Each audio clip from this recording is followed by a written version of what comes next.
When we look at these figures here, we notice that they're the new Jurassic World Rebirth toys, obviously, but the paint is lacking. But why is this? Now let's take a look at the Chileantosaurus.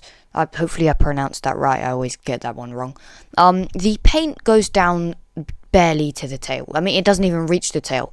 Compare a Jurassic World figure, Baryonyx figure from Mattel, I think it was a few years ago. The paint goes all the way to the tail. Why is this? Start with our Triceratops. Now, let's talk about the paint first. Now, the paint, there is a variety of paint: blue, a yellowish sort of color, and a white sort of creamy color.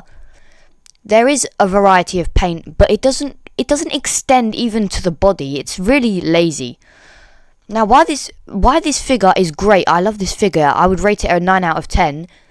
The paint is lacking, and I think I know the answer. Now, let's take a look at the gimmick for the Triceratops. It should be on screen now. You can see this is a new sort of gimmick, and it's very unique. And I believe Mattel, for all these Rebirth toys, we have new gimmicks, and Mattel are really developing the gimmicks very well, actually. And I think this is affecting the paint on the toys. Back when we had the Fallen Kingdom toys, for example, the Roarivores, they were pretty basic gimmicks. You just press a button, it makes a noise. And the paint did extend mostly to the tail, all over the body, accurate to the movie. But nowadays, the paint isn't going all the way down to the tail. For the bigger figures like the Tail Thrasher Spinosaurus, there is more paint, but it's still lacking if you compare it to the Thrash and Throw T-Rex or something like that. The paint is still lacking a bit for the Spinosaurus. Now, the Spinosaurus gimmick is new. We haven't seen this before for Mattel, and it looks really good. Now comes the big question: would you rather have good gimmicks or more paint on your toys? In fact, let's just ignore that for that question for a bit. Utahraptor. If we take a look at the Quetzalcoatlus, we can see the paint is really good. There's a lot of paint on the figure, and the gimmick is new as well. So that just disproves my point. Or let's go on Smiths here, we can see the paint for the figures. Some of the figures are really good. Like the top half of paint for this figure is good. We get to the Triceratops, isn't good. The Maiasaura, the paint on that is not very good. The Baryonyx, not that good either. The Aquilops, I mean, it's not really a figure, so I won't count it. And then we have a few re-releases here, and the Frenzy Pack dinosaurs are normally painted good, and yeah, they're pretty good. Now, I do expect bad paint jobs for the Frenzy Pack, or not bad paint jobs, but not as much as for the Frenzy Pack, as there's a lot of detail in the Frenzy Pack. But some dinosaurs for Rebirth have good paint jobs and new gimmicks as well.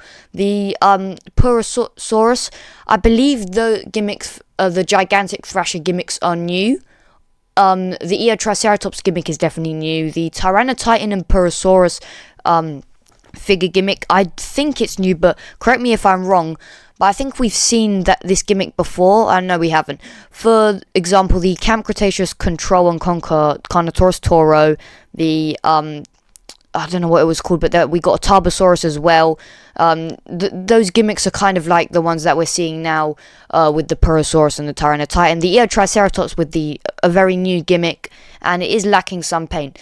But yeah, Mattel is lacking with their paint recently, but then again, we could just customize it ourselves, but we shouldn't be having to do that. Now, I get when Mattel don't paint the toenails; they've been doing that for ages.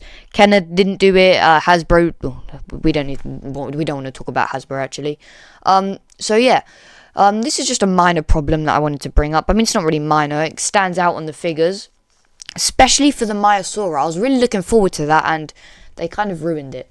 It's still good. All these figures are good. All of these figures would probably average on like an 8, 9 out of 10. Mattel has been doing really, really good with the Rebirth toys. The gimmicks as well. Packaging. Obviously, the paint. Some paint works are really good. And special toy mention. The Quetzalcoatlus gimmick and paint is amazing. This is probably one of the best Rebirth figures we're getting. The fabric wings are a great idea, so new innovations for the figures. The opening mouth, we've seen it before, but still very good. Obviously, the paint works really nice. The noise is really unique. You can fold the wings down so it can stand up. The Spinosaurus has the most unique gimmick, along with the Triceratops, like I mentioned. You press it. It was on, what did the guy say in the toy fair? Flywheel mechanism. And it moves on its own. It reminds me of the animatronic Jurassic Part 3 figure that came out in 2001. Reminds me of that. That thing is really rare. So yeah, I hope you guys did enjoy my this video. The next video, old versus new. Well, I'm not going to give too much away, but yeah, peace.